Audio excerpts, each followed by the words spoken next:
Welcome to Intoxication Station. I'm Raymond, and I'm wearing a tank top because it's hella hot. It's also super early, too. Typically, I don't do any kind of reviews or episodes first thing in the morning because I'm not really much of a morning person. This is going to be the day of this episode going out. I have been dragging all kinds of the past couple of weeks, mainly because with work, how expensive everything's gotten, thinking I may just broaden out a little bit on the channel instead of being intoxication station. Still going to do the restaurant reviews, distillery and brewery reviews as well too, but thinking about expanding a little bit more. Gonna have a photo about right here. Thinking about switching the channel over to Florida Nomad or Flowmad for short. I do believe that making this decision is going to be a little bit more beneficial in the long haul for the channel, just because with Intoxication Station, I did kind of corner myself into a specific market, a market that I do enjoy. But in the same token, when it comes to interviewing with business owners of all different varieties, it leads something to be less than desirable, being that it's not restaurant or, dare I say, hospitality based. Because I mean, with like HVAC companies, they don't want to be on the channel, but I would like to have them on the channel, especially if they're a small business. Same thing with electrical, any of the blue collar trades or anyone that's creative that has a small store of their own, salons, barbers, the whole gamut, everything that makes this state run from a small business perspective, I would like to have on the channel. And just going with the intoxication station name, I don't think that's going to cut it anymore. So I don't know when I'm going to make the official. It's just an idea that I have been working on and a little bit of concept images and whatnot as well too. But all in all, it's still going to be Florida based through and through. It's my home state. Got to represent it somehow or another, even though, the genie effectively has left the bottle. Yeah, everybody's heard of Florida at this point. But going back to the whole work situation, being that I do rideshare here recently on both platforms, being Uber and Lyft, it's been a rough one out there. Compared to this time last year, I'm seeing anywhere between half to two-thirds less income per week than I was seeing the year previous. That takes a huge hit, considering that I did very well off of rideshare in general. I made a career out of it for quite some time. So part of the channel switch, or the name switch anyways, the rebranding, if you will, is to be more open to other companies that would like to participate on the channel as far as like sponsorships go or anything of that nature. It just makes it a little bit more accessible for people. Also for viewing as well too. As much as I like to film and record in these places, there is more to Florida than just restaurants, distilleries, and breweries. Like we have so many nature parks. We have Space Coast, Emerald Coast, we did a series on the Culture Coast, which I'll try to have a link to one of the videos somewhere above here. And there's just so much more to the state of Florida than what I'm depicting on here. And yeah, I like to give it some justice where justice is due. Gonna have me a sip of coffee because coffee in the morning is fantastic. If you don't like coffee, you're wrong. If you can't have coffee, I feel sorry for you. So good. But yeah, one of the things I would like to accomplish on the rebrand is, more travel style vlogs, if you will. Yeah, because with all the state parks and national parks that we have throughout the state of Florida, I would like to experience more of those than anything else. Granted, I will try to associate a restaurant, distillery, or brewery that is nearby those locations. And it's something that I wanted to try to do in the past. It just never came to fruition. And I really do believe that it's going to be a solid move for the channel moving forward. Not sure when I'm going to make it official, like I said. And one thing I also like to announce a little early, beginning August 1st, I will start manufacturing 3D printed logos that go on chains. And I believe that would be a great way to generate revenue for the channel because every little bit helps, whether it be a donation here, whether it be, whatever the case may be. Just having a little bit coming in goes a long way. It really does. Past few episodes, I've had to rely on my laptop, which, nothing wrong with a laptop. A lot of people do rely on a laptop as their main computer source, but to my right, or microphone side, I should say, I have a very nice desktop, or at least it was till the power supply went out on it. Now, everything comes in threes. between power supply going out, between lower than expected income at my job, and just the overall weather being so ungodly hot in Florida, it's hard to go out and be motivated to go to a brewery that's super popular and sit outside in this heat. God, like it's being roasted on the sun would be the closest thing that I would compare it to personally. And it wouldn't be so bad if it wasn't so high in the humidity count. Because like I've done a lot of traveling over the years. I've been to 48 out of the 50 states. 47 of which I've driven in. And I've been to places like Phoenix, Arizona, when it's 120 degrees out, 124, 126. And that sucks. It really does suck. But you step under the shade, it's a noticeable difference. Granted, it's going from 120 to about 18, like 115, 110, somewhere around there, but it's still a noticeable difference. Whereas in Florida, it just gets darker. And even at night, it is unbearably just muggy. The best way that I could compare it to would be being slapped in the face by a wet towel that just came out of a really hot dryer, about as thick as that as well too. And it's just gross to go out and do anything. This past weekend was the Battle Bros event's second annual chicken wing and beer competition in Daytona, and I was set up to do that. But once again, lower than expected income with my job, it just wasn't in the cards because, as mentioned before, I do have to worry about my personal bills before I do any of these reviews. And that's part of the reason why I'm doing the 3D signage, doing a rebrand of the channel. Not quite sure how long that's going to take, if I'm going to do the merchandise route or anything that I've done with this channel in episodes prior. But in due time with that, being that it's going to be more family friendly, I can involve more family friendly companies on here, be able to open up to more sponsorships if anyone's willing to do that.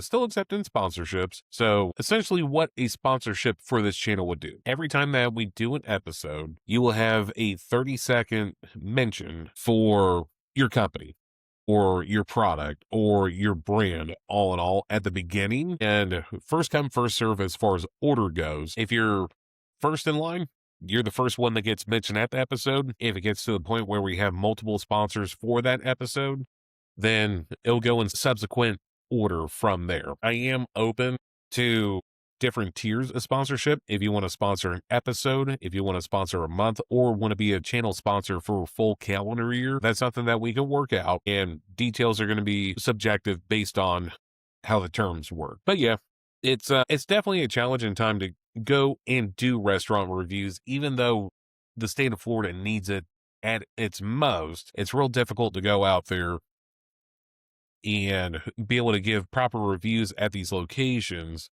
and be able to provide the right content that's worthwhile for me being a self-funded channel at this point. But yeah, it's all part of the motions. It's all part of, I guess, the space that I'm in, being the review slash entertainment slash hospitality space. It's all part of it. Do I like it? No, not at all. I would love to give you guys several reviews a week, these different locations throughout the state of Florida. But at the end of the day, if the money ain't there, the money ain't there. So just got to be smart with it and be creative in the meantime. Want to do apologize before I go any further. I had the sniffles and not quite man cold. Man cold bad, man cold real bad, but sniffles not good, but gooder than man cold. Yeah.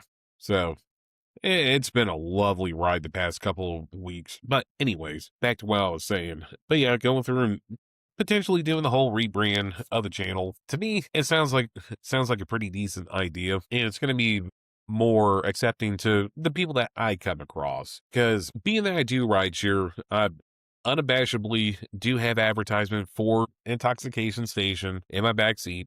There's a scanner section on there where you can scan on it, goes over to the link tree and does all that. And one thing that I've noticed since I've had the advertisement back there is it does reach a certain demographic. I would like to reach more of that. So that's why I'm doing the rebrand eventually, not just yet, but eventually.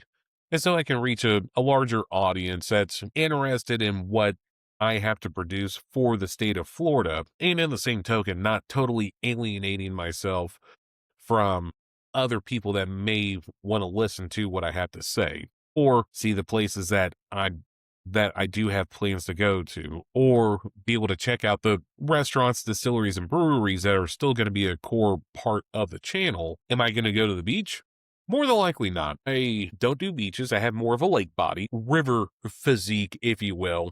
More of a pontoon boat kind of guy instead of a jet ski kind of person. But I mean, all in all, if it's warranted in the area, I'll check it out. Only if there's something else worthwhile there. Like I would love to do an airboat tour. Yeah, have an airboat tour company on the channel. That would be fire, in my opinion.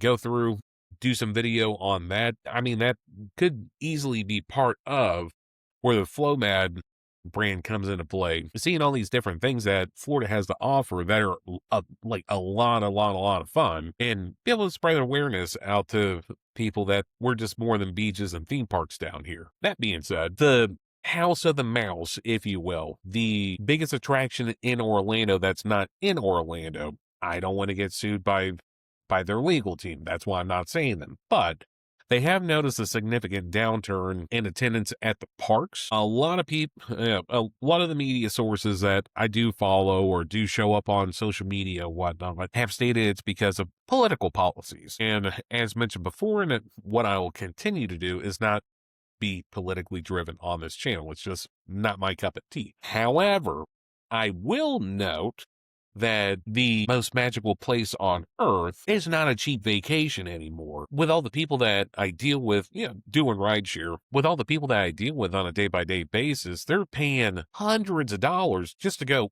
in the park. That's not including food, merchandise, or anything of that nature. And it's not uncommon for people to spend, $350, $400 between all the passes and everything that you need just to get into the park for a QR code. You don't even get a physical ticket anymore.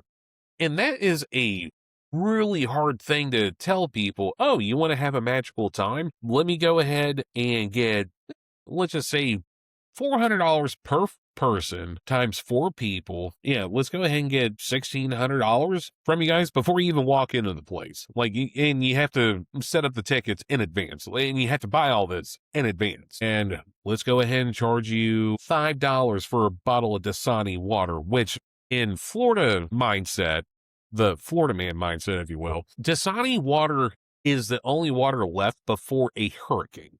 No one in their right mind buys that willingly, and you had the audacity to charge $5 for it. Kiss my Florida butt on that one. Not to mention the $10 pretzels, $18 hot dogs that you have. Like, you're pricing your core group out, which are families that are trying to escape reality where they come from. And it's a big ripple effect throughout the local economy down here, because people are going to pay the tickets to see the rodent, whether they can afford it or not. A lot of families are going into debt just for that once in a lifetime vacation that they come right back to next year. I've seen it multiple times. You're lying to yourself if you think that you're only going to be one and done with Disney. Absolutely not.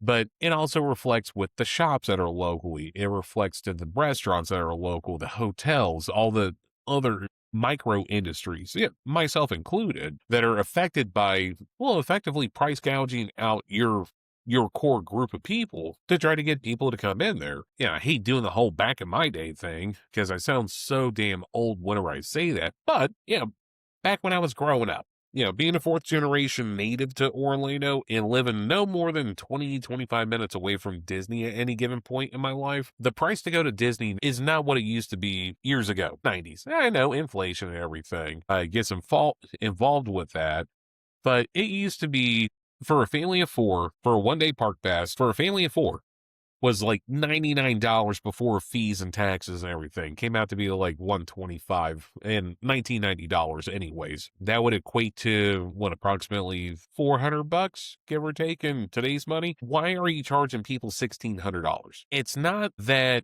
you don't make enough off merchandise, and based off of who you want to believe, the rodent states that they make majority of their money off of merchandise, that the ticket sales go back to the operational costs of the park, which it's a big operation. I'll give credit where credit's due. That theme park does run better than most cities in the state of Florida. I'll absolutely give them credit where credit's due.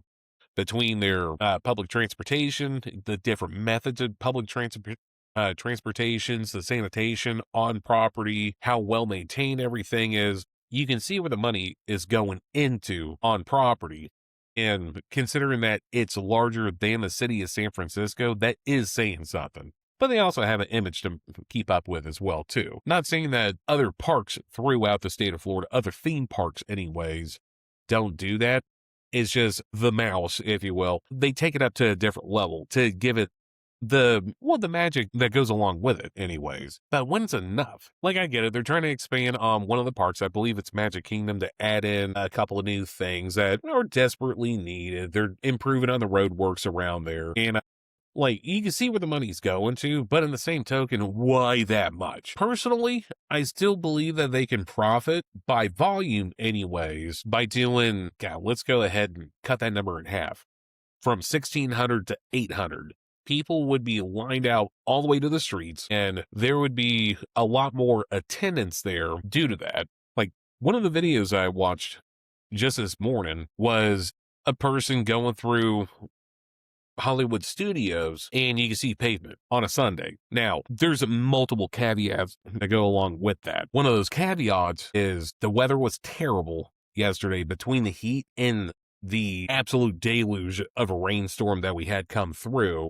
Yeah, the people do need to look at the weather forecast before they hit up any of the theme parks because you're essentially in a concrete jungle with very little airflow. And, well, no one wants to go to the parks whenever it's 110, 118, 120 degree real field temperature, and you're sitting in stagnant air with so many people nearby, and you can smell who likes dairy more than the other. It's gross. Yeah, no one wants to pay a lot of money just to be waiting around for 3 hours to get on a ride for 4 minutes and then be hassled with paying for photos and all the gift shops and everything that go along with it. But I digress. What does surprise me is even with bad weather in years prior, yeah, it's a Sunday. Sundays are busy days for the parks, but Sundays are also really busy travel days as well, too. In fact, I dare say the busiest travel day of the week is Sunday without question. Because you have a lot of people coming on property, you have a lot of people going off property, you have people relocating to other properties and other entities. Universal Studios is pretty cool. I'll mention them. I don't think they would sue me, but I know the Mouse's legal team, they're very strict about that. And I'm not saying anything terrible about the Mouse, but on the same token, you're ruining the demographic that Walt Disney himself aimed for back in the 50s and 60s whenever he opened up Disneyland over in California, is to have an affordable experience for everybody to go to. And you're just pricing out everybody and leaving it to only the ones that with means, if you will, to be able to afford these kind of trips because they're not cheap. I've picked up a lot of families from the UK, Europe, Australia, New Zealand, Japan, all around the world, parts of Africa, and like name a continent. I've had everybody from every continent in my vehicle over the years. And their biggest complaint is when airfare per person is cheaper than the parks are per person for the week. To me, that's not a good return on investment, not a good ROI, if you will. Because at least in my eyes, travel should be equal or greater than what you spend when you go on that holiday or vacation, depending on where you go to. But there's so many places throughout the state of Florida that you can go to where you can have just as much fun, if not more fun, get more appreciation for your dollar, just all around being more cost-effective trip. Yeah, Key West is definitely a place. Would I recommend going there during the summertime? Probably not. Mainly because if it's hot in Orlando, it's going to be hot down in the Keys. Last thing I want to do is be in the sun and boiling alive with no air conditioning around me. Like, honestly, I wouldn't mind doing the whole reverse snowbird thing where I go to cooler places during the summertime and come back to Florida for my main residence. But yeah, that is what it is. But yeah, there's so much to do outside of the parks and the beaches in Florida. It's just one of those things that as a native, I do encourage people to do research before coming down here and note that if you think it's a good idea to go to these busy parks, especially this time of year, Granted, yesterday was a one off. The week leading up to that, super busy, but we also didn't have a lot of rain and it was still hot, but manageable nonetheless. I want to say that it topped out at actual temperature of 108 with a real feel of 118. Who wants to be sitting in the parks doing that? It's not for me, but I'm not everybody either. But yeah, that's pretty much what I got to say. Support local wherever possible. And one of the places that I do support are Beer Drinkers of America. Beer Drinkers of America is crushing it with new membership every day. And what they are a community of beer drinkers throughout all 50 states that do virtual meetups, have physical meetups, depending on what state that you're in, and they have chapter support for all different chapters throughout the United States. I'm member 1083 out of Florida, of course. And yeah, one of these days I would like to get a chapter set up in Florida, but until everything gets back more copacetic, it's a wish that I would like to do, just need to execute it within time. If you want, I'll have an email address right here. Go ahead and sign up with them today. And if you use discount code BEERBUD, BEERBUD, you'll get couple of bucks off on your membership, and as of right now it is a lifetime membership for that price. Once they hit a certain number, then it will be an annual or monthly subscription to it.